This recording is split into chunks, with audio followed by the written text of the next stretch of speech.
কি করছো তুমি? এই যে ফর্ম ফিল আপ করছি এখন। কিসের এসআইআর না ফেসআর না কিসআর বলছে ওগুলা? এসআইআর উম, নাম বলতে জানো না, আপনার নাম কেন বলছো? এসআইআর ফর্ম কি যে সব উঠে গেছে, বুঝলা? এসআইআর ফর্ম করতে হবে, না করলে হবে না বলে এখন সব সব এই মানে যে এগুলা আমাদের নিয়ে সব ফ্যামিলি মাথা নিয়ে খারাপ, বসেছে, আবার ওই লিখতে বসেছে, লিখছে। মাথা খারাপ করে দিল সকাল থেকে। এমনি তো খুঁজে পাচ্ছিলাম না সকাল থেকে, কোথায় হারিয়ে গেছিল সকালবেলা জানো, খুঁজে পাচ্ছিলাম না তো। আর এদিকে আমার শাশুড়ির কাছে ছিল, হ্যাঁ, ওদের প্যাকেটে চলে গেছে, আর আমাদের আর পুরো রুম খুঁজে হয়রান সকাল থেকে আমরা। একই রকম বইলা, মানে এগুলা করতে হচ্ছে, মাথা খারাপ করে দিলে জানো। লিখতে লিখতে এতটি লিখলাম এই এখন যে পর্যন্ত। লিখেছে এগুলো। আমাদের ফ্যামিলিতে তো কম লোক নাই, 22-23টা লোক। হ্যাঁ, আর এতটি লিখতে মাথা খারাপ করে দিয়েছে, কি করবো এখন? কিছু করার নাই, লিখতেই হবে।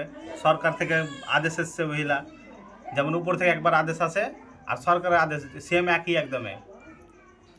তাও আজকে লিখতে বসতো না আমার হ্যাঁ, শাশুড়ি, কাল থেকে মনে বলছে কি লিখে দে লিখে দে লিখে দে, দিয়ে আবার বসলো, না হলে বসতো না। হ্যাঁ, আর ভালো যে লাগে কোনো লিখতে লিখতে। মানুষকে চাপ না দিলে হবে না, আরে চাপ না পেলে করবে ও না।